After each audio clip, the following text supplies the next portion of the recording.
The Ryan Ries Show from Southern California. This is The Ryan Ries Show. Post your questions using @Ryan Ries on his Instagram, Twitter, or Facebook. Are you ready? All right, it's going down this Saturday night.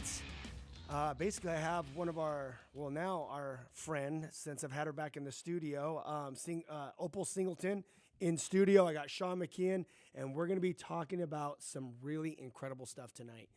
Last time I had Opal Singleton in the studio, well, first of all, I met her at the Barnabas group down in Orange County. We were presenting there. It's a group where a lot of business men and women come together, and they see different ministries doing like cool stuff, and then they want to get behind them to get involved to help finance film projects, or to come alongside and help them with business, or just pretty much any resources that they have.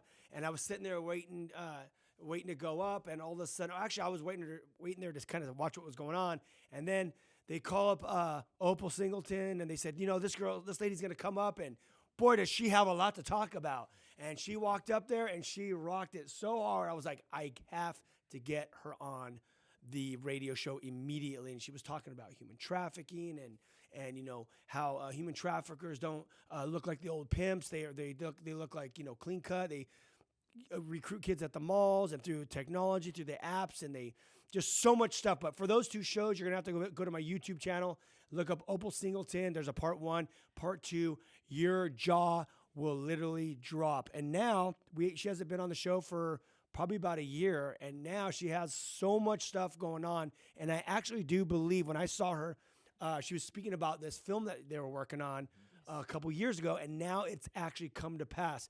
So I'm going to be honest. I know you guys are excited, but I'm more excited to hear what's about to go down in the show today. So, Opal, how you doing? I am doing fantastic. Thank you, and thank you for that introduction. And thank you for letting me share with your audience, because what is happening in our society today is deeply disturbing, and it isn't talked about enough. And that is why we made the movie. I'll start right out with giving you the title of the movie, but I want to talk about what is happening that really drove me to want to create this movie. The movie itself will be released February 8th, and it's called Sextortion, The Hidden Pandemic. And the reason it's called that is because we saw the sextortion kind of crime just accelerate during the time of the COVID lockdown. So sextortion, what am I talking about? Yeah. Well, basically, it's blackmail. It's usually blackmail with a naked photo, but it can take place in all kinds of ways. In other words, it can be a young man, and many more guys are sextorted than girls. More girls are trafficked than guys.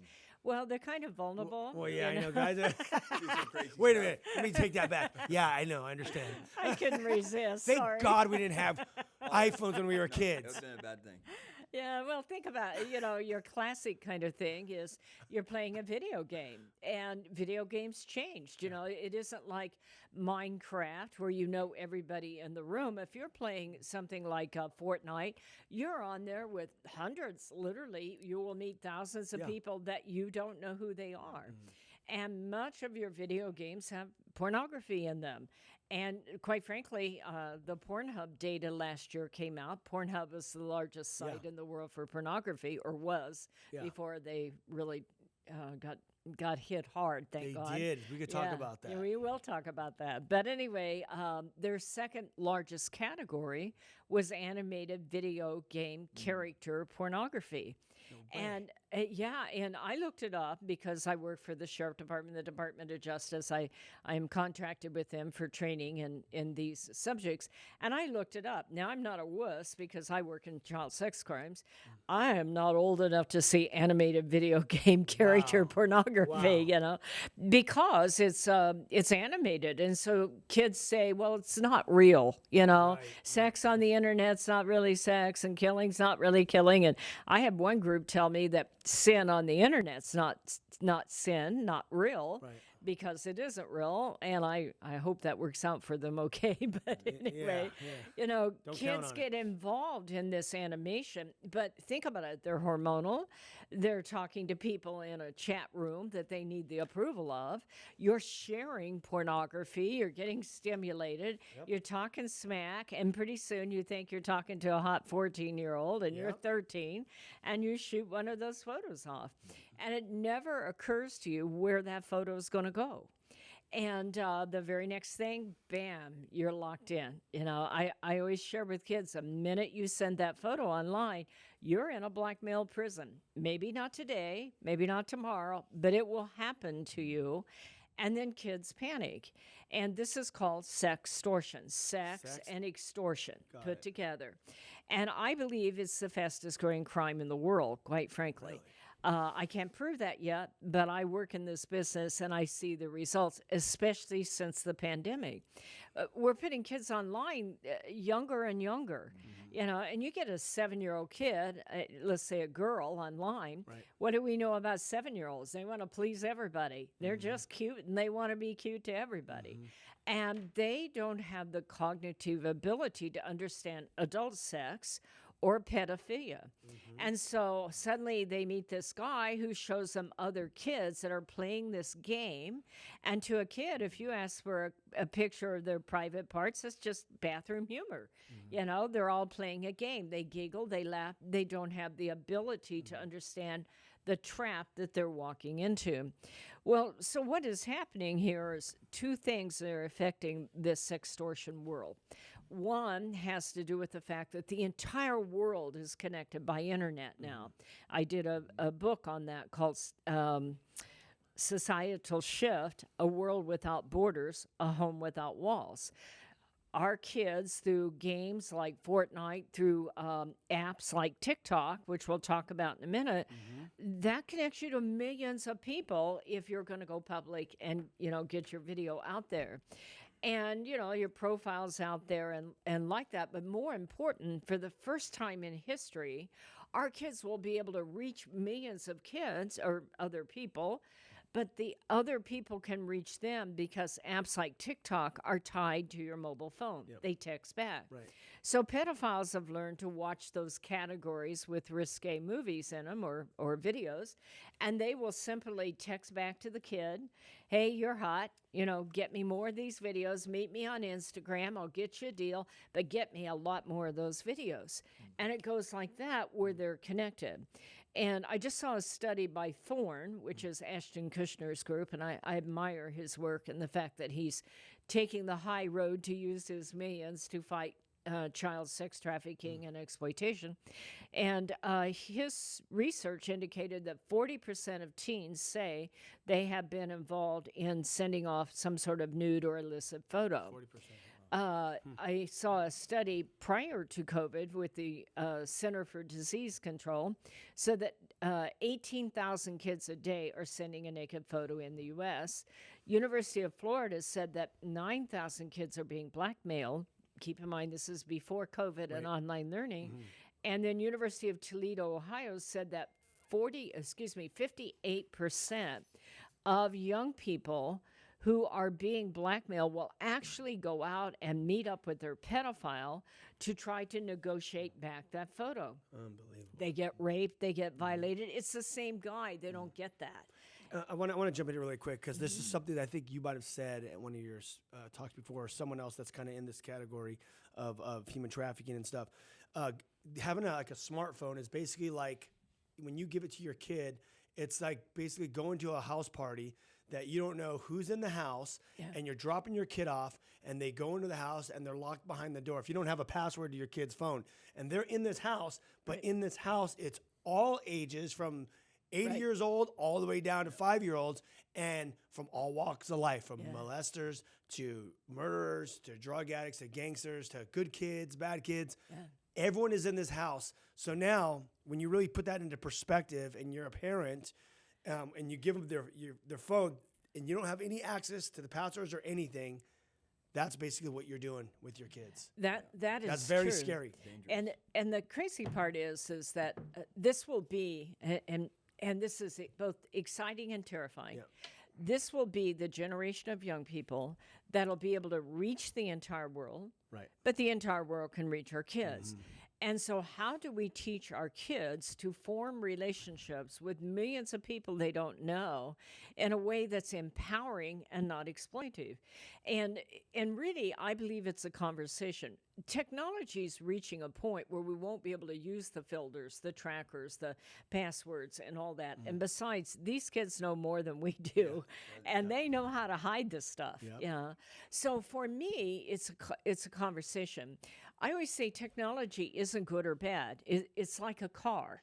You can take a car off to a university and get a degree, or you can take a car to a strip club and get yourself in trouble. It's not the car. It's how you prepare the driver of the car. And they have to be old enough and have the cognitive reasoning to understand that they're living in a world that has a lot of good, but a world without borders for our kids is a world without borders for pedophiles, pimps, predators, cartels, gangs, organized crime. You name it. How do we prepare our young people for that? Yeah, I think there's a lot of challenges, and I know you brought this up before, of like having that digital morality as far as being, because given the illustration that Ryan gave right now, you have two different comparisons. You have reality versus fictional from a child's perspective. So he'd be on the games, or he has this interaction that you were talking about, Ryan. And it's like they're letting in all these people, which is reality. They're 80 to 75 years old. On the kids' end, it's just fantasy. On their end, it's reality, and they're actually using it for a purpose. And that's the thing that is so hard to realize for those young kids who recognize that it's a real world. There's real people behind it. Very strategic. It's the enemy. Just as you wouldn't want to be with a stranger in your home, mom and dad wouldn't let that happen. But the kids are set up because distractions are everywhere. We see our society that is so driven by technology. Like you said, there's a lot of good that can come of it, but it also can control all ages, young and old alike. And you mentioned this a little bit too, and I totally saw it. We agree with it. That's why we did ministry during COVID and everything. When schools shut down, when when sports were down, like all of the things that kids can occupy that time in, it allowed more free time, kids more on their phones, home, parents leaving them astray. Right. What have you seen in this last year and a half or two with that perspective? I'm glad you said it, because my next question, I wrote it down, was the pandemic effect on the kids. Yes. What were all the effects? Yeah, it is. It's really, really scary what has happened. I live in this world. I've been in this world for 13 years. I take calls from parents who have kids that are in trouble. I hear about kids and work with kids that have sent a naked photo. The first thing that I saw is suddenly we put all these kids online and nobody explains to them how the internet is made. That's the first problem. That's true. All these young kids. I know. I always say to them, our kids think of themselves as U.S. citizens. I have a right to privacy, you know. Well, you do, but it's not called the U.S. web. It's called the World Wide Web. And when you send a photo out there, have you ever thought of the potential of where it's going? And so we suddenly just put all these people online with very little supervision and without any explanation of how the internet's made and where naked photos go when you hit send. Where do they go? It is amazing. I think this is part of the film that we're creating, but I share with kids, if you think of the internet as a bucket of water, the top 4% is where we live. That's Google, Chrome. We have IP addresses, search engines. We can find each other. The middle is what they call the deep web, and below that is the dark web. Well, what happens is pedophiles now, they're also coming together around the world, and they are realizing there are millions of young kids in Cambodia, in Minnesota, that are there that want to play online. And so what they do is they form large-scale child pornography rings. Large scale. You can't even imagine. And they form these rings where they're starting to trick our kids. I can give you two cases. In one case, they had thousands of victims, mostly young girls, usually around 8, 9 years old. I mean, they haven't even been through puberty. Okay, What grade 8? Is that like third grade? Something like that. It's very young. And what happens is they get these photos and they trade them, buy, sell, and trade them in these large-scale child pornography rings that are operating in the dark web. We just saw one about 6 months ago that had 1 million paid subscribers. 1 million. That means, first of all, they're generating about $400 million in money laundering capital for bad guys to get bigger. But more important, if a child gets caught up in one of those rings that they send a photo to someone they think is a hot 14-year-old guy, that photo will go to 1 million people just like that. And then it gets redistributed, and it's for the rest of their life. You know, there's a case going on right now with Twitter where he was 13, and he thought she was 14, and he was enamored, and he sent that photo. He's now 17, and he's trying to get Twitter to take it down. This is the same Twitter who censors everybody else, by the way. Right. But anyway, they won't take it down. They said, nah, they don't see the offense of it. It has now gone to 122,000 people. 2,500 of them retweeted it. He's 17. He can't hardly go to school because everybody's seen it. And he can't get into college because it keeps popping up.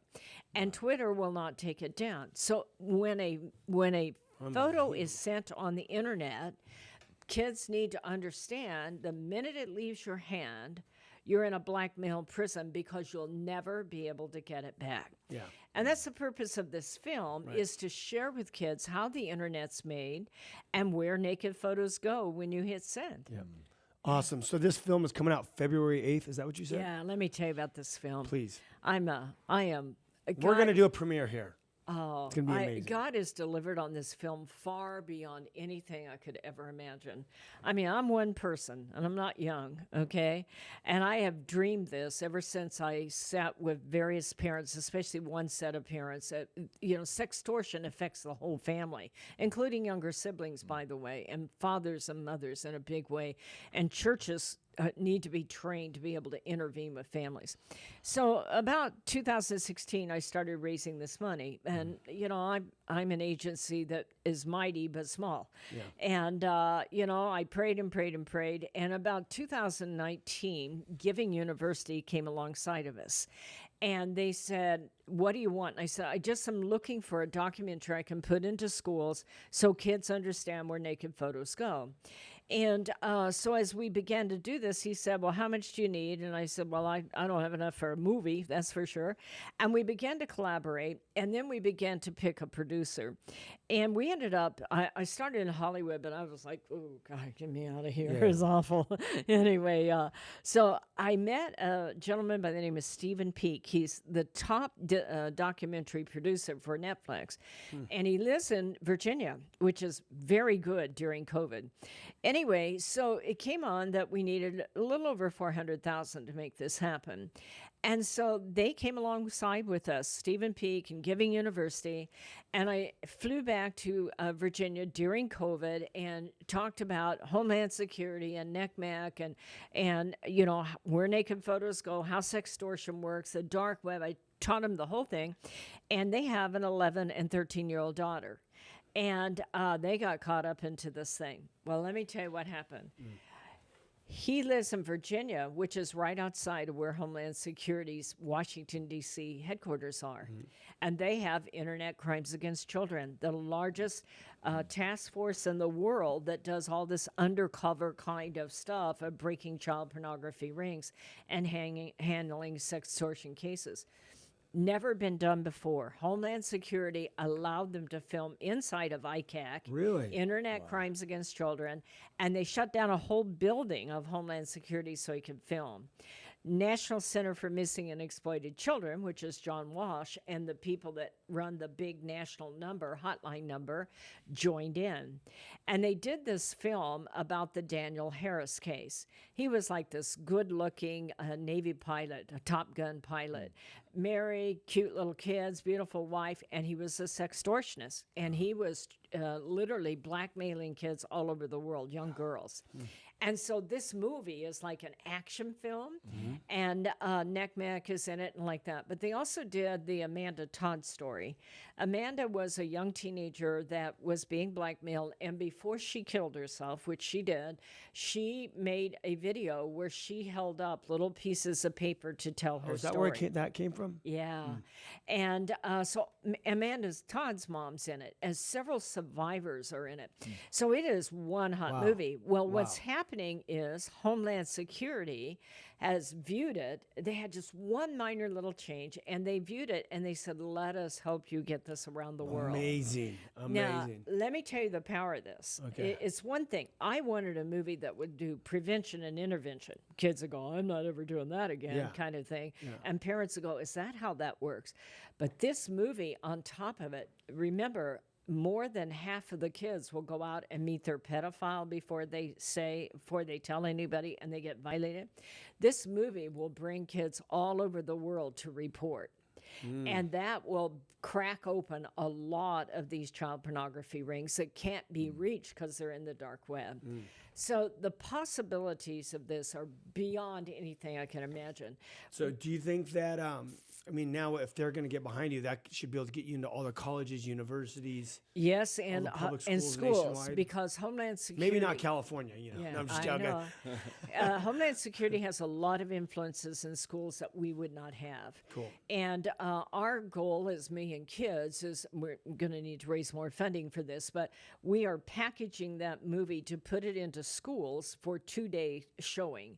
And we're creating a website, we're creating teachers support things, we're creating reporting, we're creating closure exercises and discussion exercises so that it can be distributed through PTAs, through unified school districts all over the nation. And right now we're being contacted by London, by Toronto, and also in Australia to take this overseas. So it is amazing.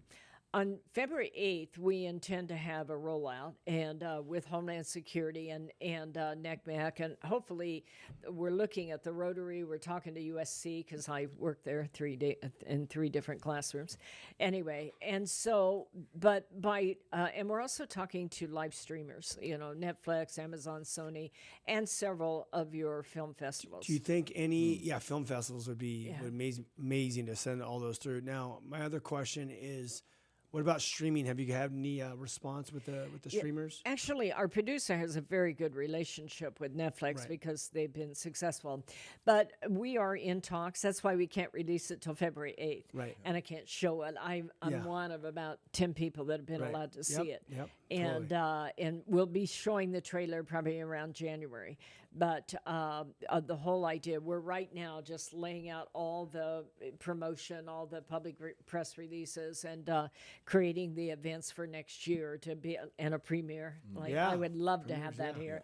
Anyway, it is very exciting. I want every parent, every child in the world to see this, because once you see this, you know you'll never do that again. Dang, I cannot wait. Okay, well, where can people find more information on this? Is it a website? Yeah, follow Me and Kids on Facebook. No, don't do that. Well, you can do that if you want, but follow Me and Kids by going to meandkids.org and signing up. Me and Kids. Million. Million Kids. I know. I can't say my own name. Yeah, so they need Million, MILLION, millionkids.org. Not 1 million, not 8 million, not 10 million, just Million Kids. Perfect. And sign up for the newsletter, and that will keep you posted on it. We are posting it on Facebook, but quite frankly, we're one of the organizations that was censored last fall when I was fighting to make child sex crimes a violent crime. Unbelievable. Yeah. I remember I saw that on it because I've been following you. I was thinking because of all the different shows that we've done, I always said that the 2 that we did with you were, after we got done on the second one, I remember just sitting here in the office after you left, like, wow, like there's just so much that's going on. Yeah. I think it causes you to really view things differently, you know, being mindful of raising your kids in the generation that we see today. And then I've been thinking about you guys about what's been taking place during all this COVID stuff, because people have been so down, but also, and we already know, media as itself has grown even more, Yes. right? During this The time. influence. Right. And people see the avenue that they can make money Yes. from social media by showing flesh. There's so many things that continue to circulate. You talked about the Pornhub. I hear things called fans only thing too. I've heard. Yeah, fans only. It's weird. Only I see fans. that. I see that Yeah. a lot of talks about Yeah. that stuff lately. Is that like a porn site? It's becoming a porn site. What he's referring to with Pornhub was a fascinating study, and that happened during COVID. They were the largest pornography site in the world. There are millions, but Yeah. they were the largest. And what happened is that they were taking on a lot of amateur pornography. And some of the people that submitted amateur pornography began to realize that that's going around the world and they're making money off of it, and the person submitting it is not. So they sued Pornhub, and now the lawsuits are up over $500 million for Pornhub. Well, it got so bad December 10th, MasterCharge Visa shut them down. That's right. 5 days later, they had taken down their amateur pornography that involved minors. It was almost 10 million videos, 9.8 million videos. And I have a picture of it from their site. They were offering kids $40,000 a week to submit amateur pornography. So our kids are shooting this off and thinking they're going to earn a new pair of Nikes, you know? Exactly. And now they're in big doo-doo. Yeah, because I heard, I was talking to someone else, one of my other friends, and they were saying that they were known to have massive amounts of child pornography. They were. Was it just MasterCard? Or was it other? Was it all And the- Visa too. Visa And, too? Everyone, you know, imagine shutting the credit card down. Yeah. Of course, Big hit. They go offshore and use high-priced alternatives. But I do want to share before we close here with your families, and that is sextortion is a life-changing crime. And if you're a faith-based leader, I encourage you to learn about it so that you can offer counseling. Because think about it, for many of our kids, their first sexual experience will be a virtual sexual experience. And if that is a shame-based experience, it changes their identity of their self-worth. It changes their view of sex or relationship. And families, they feel the shame with it. And so it isn't just the shame that you've done something wrong. People will start to look at you differently, and you look around and there's nobody else to blame. Because you fell in love, you got that fantasy, you made that decision. It isn't like someone came in and violated you, and you can say, that guy's a bad guy, get rid of him. No, you did this. And for your first sexual experience, especially if you're going through puberty or pre-pubescent, you feel like you're ruined. And that makes you much more likely to be recruited into sextortion. And the families go with it. Fathers who see their daughters have sent this, they look at them differently. They get angry with the daughter. They feel the loss of their innocence. They get mad at the wife. They get mad at themselves. And the family starts to break up. They need counseling. They need intervention. And we need the faith-based community to understand this crime and be prepared to help them. 100%. So the film is coming out February 8th. And we are definitely going to be at Calvary Chapel, Golden Springs. We need to do a premiere, make it big for you guys. I'm sure you'll probably do some other stuff, but we can fit about, how many people can we fit here? 2,000 people? Yeah. Wow. 1,800? Yep. And we got a massive screen and an insane sound system. We've done several premieres for the Whosoevers. Some other friends have done some human trafficking stuff. Just all kinds of films. It's actually a perfect thing. Blow it up and invite all the local churches and people to come. That would be an amazing event. I have Opal Singleton in studio with Sean Mckeehan. Before we go to the break, we're going to come back. We have a lot more to come for this next second half. I do want to plug the Whosoevers. We are touring. I'm trying to find where we're touring. We're going to be in Texas, actually. We'll be in Texas for 2 different weeks, one in November, one in December. And we're still booking. We're going to continue to book. We're on a great commission. I have the new book that just came out, Kill the Noise, Finding Meaning Above the Madness. I wrote it during the pandemic. It's a faith-building tool. It's a discipleship tool. It teaches you how to find out if God's real, how to hear his voice, and how to move in the power of the Holy Spirit and live that life that you were created for. It's for all ages. I've had older ladies and older gentlemen read it. Their faith got built up. I've had new young kids read it. It's a book.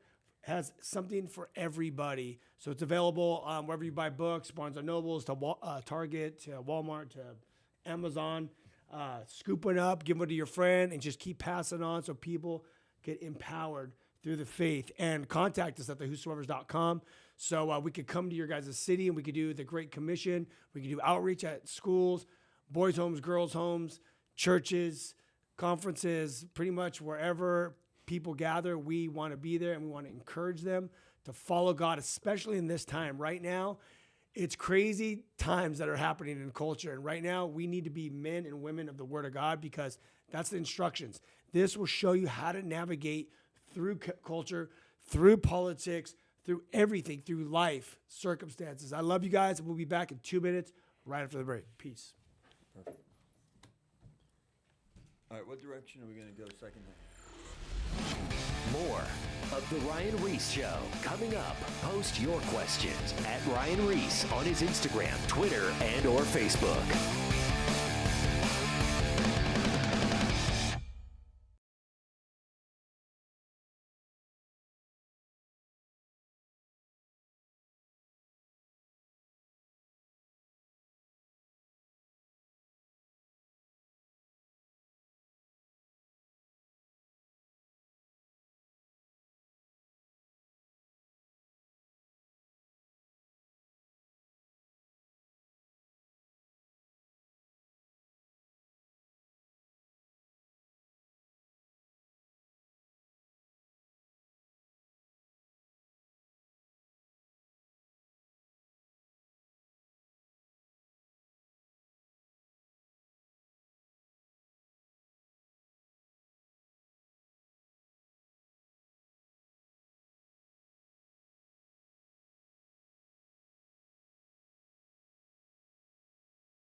Now, back to the Ryan Ries Show. All right, we're back. I have Opal Singleton in studio and Sean Mckeehan. We were just talking about the new film, Sextortion, which will be coming out February 8th.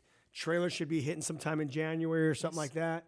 And then we're gonna get a premiere for this bad boy and get as many of you guys to watch this, to be educated, encouraged, to be looking out for what is to come, so our kids don't get affected. I have daughters.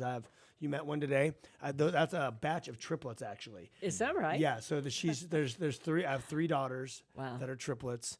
There was 2 identical twins and a fraternal in the batch. She was the egg that split. I see. So that's baby C technically, Evelyn.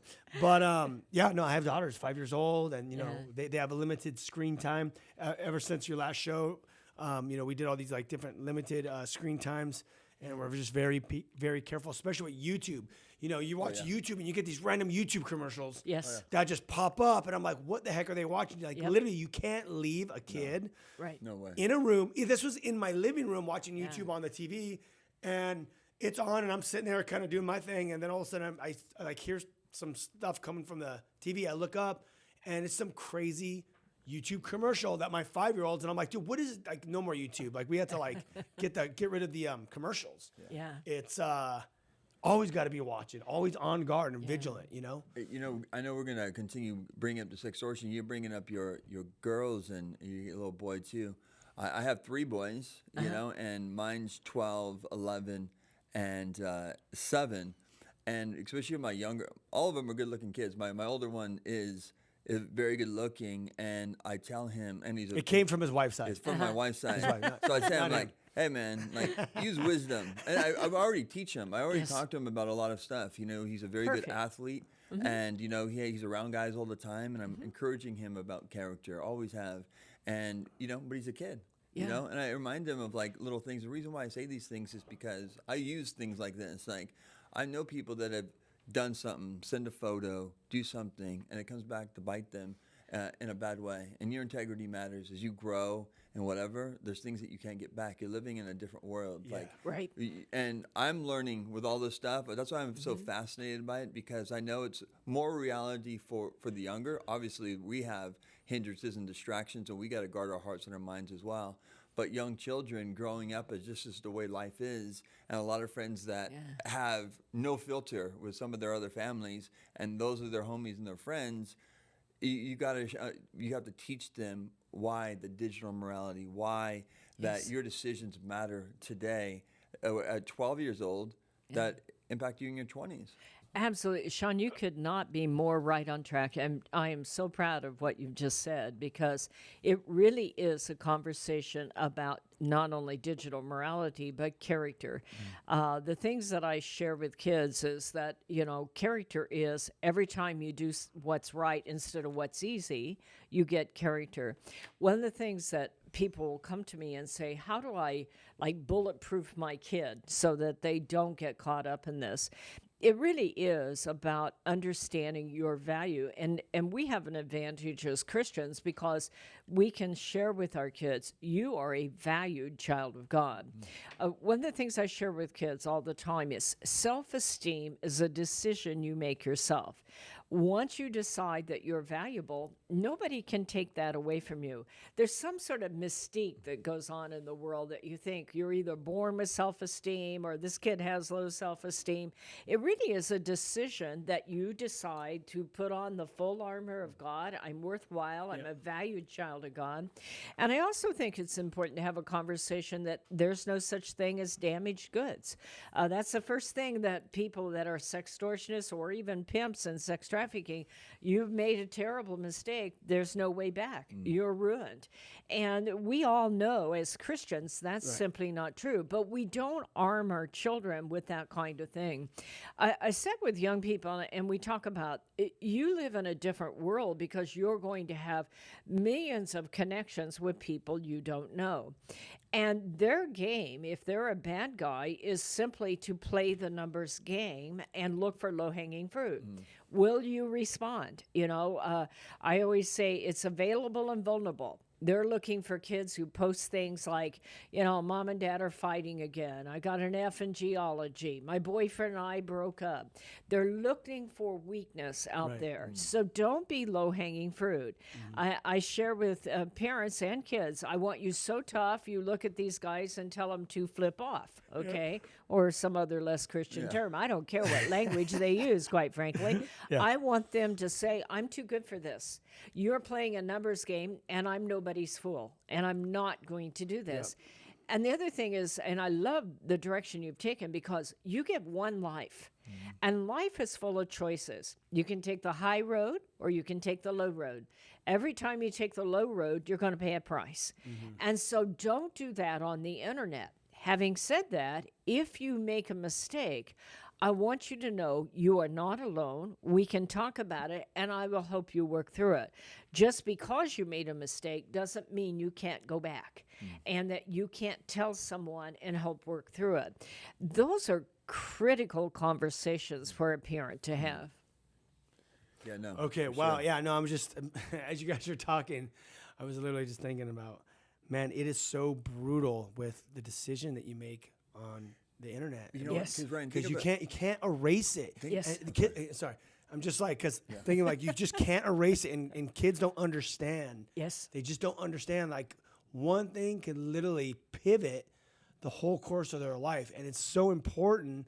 You know, as I'm thinking about my kids, and as they're, you know, they're not on social media yet or whatever, but like, it's like we are in a whole different time that we have to literally engrave it. Like, you have to always remember, one wrong thing on this internet that you send out could literally change your whole surrounding For the rest of your life. For the rest of your life. This thing can haunt you forever and ever and ever. Yeah. And the bigger platform and the more successful you become, these things will just haunt you. Yeah. Let me share with you some indicators that parents will often ask, you know, how do I know if my kid's in trouble on the internet? You know, it is not cut and dried, but let me give you some ideas. First of all, the first thing they'll do is they'll start to be secretive. You walk in the room, they close their device, or they hide it, or they shut it down. Or if you're taking their device for some reason for a period of time, they'll borrow somebody else's. Their grades may change, and very smart kids get caught up in this, believe me. I mean, you know, these are not just dumb kids. These are very smart kids that get caught up. Their grades will start to drop. You'll find they're not going to school regularly, or they're breaking out of some classes suddenly. They may start to cut. That is a huge sign. If your child's starting to cut, stop in your tracks and ask yourself some questions and get into counseling. They may not be able to sleep. They'll wait. be I want erratic. to expand on cutting. Why would they start cutting? Why is that a sign? Because it's self-harm. Because I deserve this. I'm no good. I'm ruined. They're going to destroy me, and they're going to. The first thing, in fact, maybe before I tell you all these indicators, let me just say, usually the way it starts is that you're either in a relationship in real person, where you send something to someone that you care about, that you're in doing things with, and then that person breaks up with you and shares it and begins to blackmail you. But more often than not, you meet in a video game chat room or a dating site or these hookup sites, and you get a fantasy relationship. My book Seduced is all about the fantasy relationship. And you think there's somebody that they're not, and pretty soon you send off, you say, oh, well, it's only a little bit off the shoulder. It doesn't matter if you're not fully nude, if you're just doing part of it. It'll go up, and the next thing is always, number one next thing, I need more videos. I need more photos. They better be more risque on there. I want to see more. I want you to do more. I want you to do this. And by that time, the blackmail will start to appear. And they're told, I'm going to show it to your family. I'm going to show it to your friends. I'm going to show it all over school. I'm going to go through all your friends on your Facebook or your TikTok. I didn't realize till recently you can do that too, and send it to them. You know, it's already posted in porn sites all over the world. You will never be able to get it back. Get me more photos. So the kid starts doing stuff they never normally would do. And at that point, they start to sneak out to try to negotiate them back. And they will often get more violent. So they'll start cutting. They'll start losing sleep. They may start running away. Their eating behavior will change. Maybe they become anorexic or bulimic. Some of them become suicidal because they're really to the stage they just think there's no way out. Right. And so those are the behaviors parents want to watch for. So how has social media changed in the pandemic? Well, what is happening is, first of all, kids are on there a lot more, and they don't have as much supervision because parents are trying to work and do their own thing. on top of it, technology is advancing. Everything now is video, which is visual. Yeah. Well, pedophiles have learned that you just take this video and send it over to this kid to show them what to do, especially if they're very young, if they're 7, 8, 9 years old.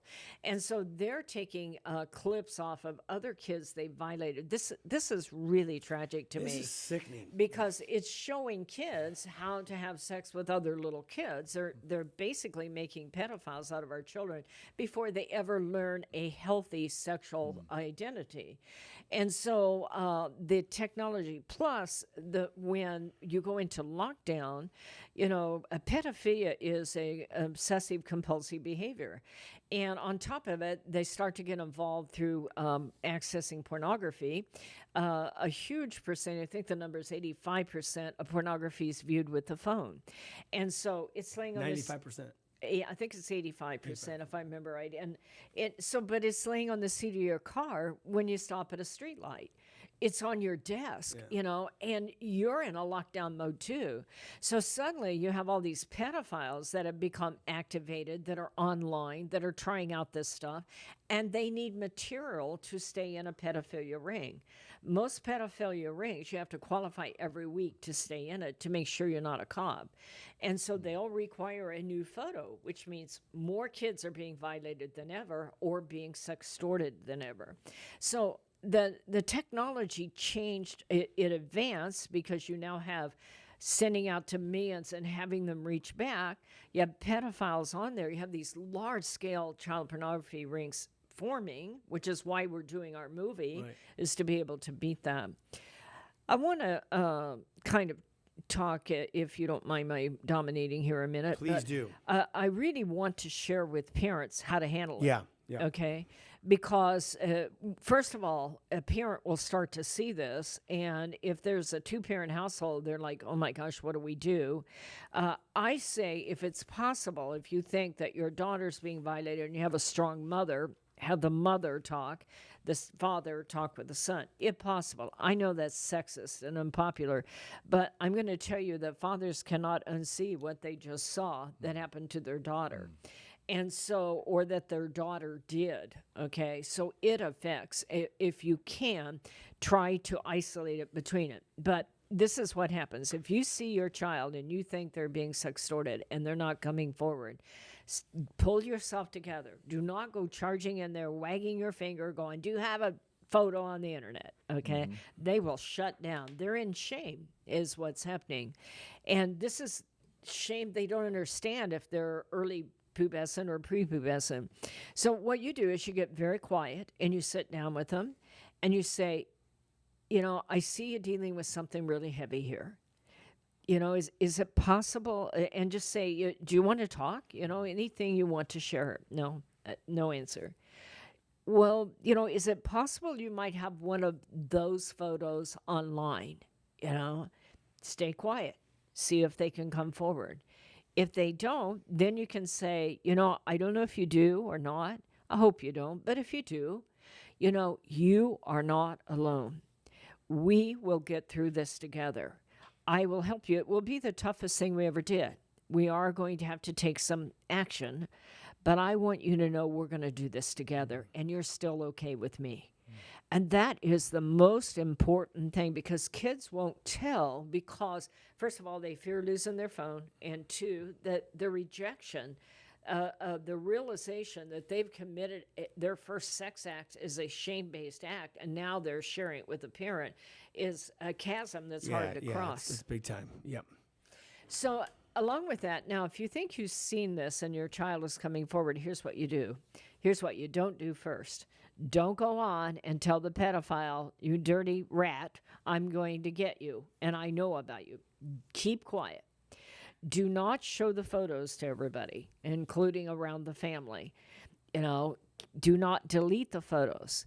Take a screenshot of the photos, and then take your child down to the cyber crimes unit of your local police department or your ICAC unit, or report it with a number I'll give you in a minute. When you go down there, what they will do is they will not blame your child. What they'll do is say, let me pretend to be you. Let me see what you've got on here. And that is how they get these guys. They pretend to be the child, and the guy does not realize that they're no longer talking with the child. And that is the way to beat it. Then get your whole family into counseling. Get your other siblings who are aware of this. Many times other siblings are involved in it, quite frankly. They will threaten the kid that they've got to bring in another child in the family in there. Get the father and the mother counseling, get the victim the counseling, and then heal back together. And as a church, this is something that I would encourage faith-based communities: develop counseling, develop technology experts to help parents go through phones, and develop counseling for families and for kids. Yeah. Yeah, because I remember the last show that you run, you were talking about how on the phones there's like these different apps. I think one was like the calculator, and you click on it, you type a password, you open it, looks like a calculator, and it works like a calculator. But then there was like a place that you go that opens up, and then that's actually where they keep all their apps privately. If they're hiding apps, then you need to sit down and have some serious conversation, because they're hiding, from you. And some big time things. Yeah, these are all very important things that we need to take heed to, especially in these times. Things are moving very quickly. I mean, we're constantly counseling with people, talking to people of what they've been exposed to. And as you know, things are ramping up as well with pornography and social media. And it's just going to get worse. It's a good tool on one side. Right. But then also misuse, which most of it's misused because it comes under the umbrella of social media, posting. Like, I flipped through my social media and I follow a bunch of different people, and I'm seeing people posting stuff, these photos, and I'm just like, man, I don't ever want my daughters to be posting these stupid modeling photos, or like, this is like crazy. Like, it's because people want the affirmation, or they want, that's not what this thing's for. Yeah. You know what I mean? Let me add one more thing. There is a kind of sextortion that takes place that you need to be aware of so that you can support your kid. And it's often called deep fakes. But what they'll do is... Deep fakes. Yeah, they will take they'll cut the head off of somebody who's perfectly innocent, not doing anything bad, and put it on a pornographic body, a pornographic model. And so it looks like your child is done this, when in fact it's a Photoshop version of that. And then they will go in and blackmail. And by the way, they do this to adults also. And you hear about revenge porn where somebody's broken up and they've done that. But I just caution you that's the reason for understanding how all of this works. And even in that kind of thing, your child's still a victim, even if that's not their body and they really didn't do it, because they are being shamed. It's going around the world and to their schools as if they did that. So that's the reason why you need an open conversation with your child. Like this could happen easy. Yeah. It's crazy, that technology. I just saw something the other day. It circulated. Someone had the deep fakes thing, and it had Biden and it had Trump, and it looked like they were having a conversation today. It looked so real, so evident. You have people that kind of personate their voices. The mouth looks like it's moving the same. One of my buddies just recently, who's a very a business savvy guy, his cousin reached out to him talking about this new stock to invest in, blah, blah, blah, blah. And they're all excited about it, talking all this stuff. And they're cool. And they're talking, like, there's a video message he sent, like, it's, and that's their cousin. Yeah. But it wasn't. It was fake. They got spammed. Then the next... The next stage you'll have there is virtual reality pornography, which is deadly, absolutely deadly. This is the reason why I knew a guy that tried that out up in Las Vegas. He was an engineer, and he said, I couldn't get it out of my mind for a month. It was so vivid. And really? I think this is the world that we have to prepare the next generation for. I think the conversation with kids is, let's make cyber missionaries out of them. Let's show the positive side of technology. If you raise money to dig a well in Kenya, then live stream over and watch them as they use your money to dig a well. Technology isn't good or bad. Technology can be used for the glory of God in a way that honors yourself himself and honors others. And that's the conversation we have to have with kids. Well, it's like a gun. It's like when you teach your kids how to, because we grew up shooting BB guns and then 22s and then advance into other guns. But, it's the same thing as like, the gun is not the issue. It's not the issue. Yeah. It's how you use it. Are you going to point it at someone, or are you going to use it for to hunt or whatever? So it's like iPhone's technology is like a gun, basically. Yeah. Well, that's why I'm so excited about this movie, because the movie shows that you can use technology in a powerful way, but it also can enslave you and put you in a place that you really need to get help. And I'm just thrilled to death that God has provided in this movie in the way that it has. I hope that it actually is distributed all over the world. It isn't just in America that our kids are online. Oh, it's everywhere. It's everywhere. And it's a powerful tool to educate kids where naked photos go when you hit send, but more important, that you have the power to report. And once I share this with kids, if you see something and report it, you can save many other lives of other kids that this is happening to. And so I'm grateful for the movie. I'm grateful to share it with you. It's called Sextortion, The Hidden Pandemic. It's February 8th. I hope it's everywhere. I hope it's on Netflix. I hope everybody can share it with everyone they know. I think it has the power to change the world. It has the power to get people to report and bring down these child pornography rings. But more important, I hope that it has the power for kids to say, I'm not sending that photo. I learned how this works. Yeah, what's interesting is when this does hit like the mainstream, public school system, colleges, universities, obviously there should be premiered at churches worldwide. The amount of people that will come forward, that will actually see it and be like, I'm that person. It's gonna bring the darkness into the light, and anything we can do to help advance the screenings and let people know. There's definitely a couple people we could connect you with that have some churches and that would for sure want to get behind it for sure. Yeah, I think what's so exciting too is just thinking about when you were here last time. This was your dream, right? This is your vision to have this movie come out, and now here we are, fast forwarding a year and a half two later, and now it's coming to pass. You must be pretty excited. I'm over the moon. I can't even explain it to you. For me, I've had this passion for a long time. I've trained over 500,000 people eye to eye, but I'm getting old, okay, and I can't keep doing this. Yeah. And besides, I have a limited reach as one person. Yeah. And so I prayed about that extensively. I would have been happy to have a film that would just convince kids not to do this and convince parents to lower that veil of denial and get involved with their kids' technology. But when I see this film coming together with Homeland Security and NCMEC, and quite frankly, we have some very powerful district attorney associations looking at it, I realize now not only can we do prevention and intervention and stop this craziness, but we can actually get people to come forward and report. And if they will report, that information can be used to bust these huge underground evil child pornography rings in a way that, just doing them one at a time as we find them will never accomplish.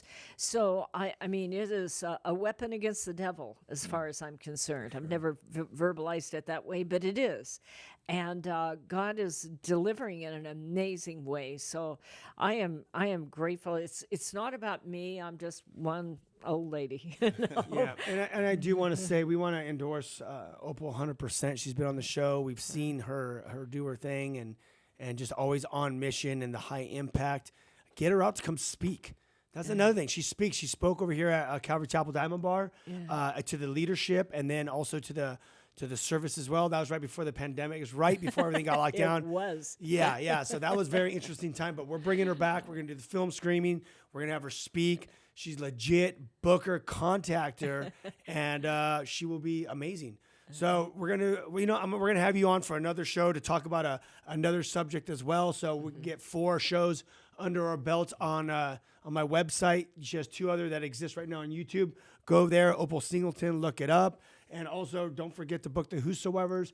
We are on mission to bring the Great Commission, to bring the gospel to the world right now. In culture, we are living in exciting end times We don't know when Jesus is coming, but things are sure lining up like it says in Mark 13, the signs of the times. I get excited. And I would say, don't have your head in the sand. Make sure it's out and you're awake and you're looking around so you know how to navigate through these times. We'll talk to you guys next week. Peace.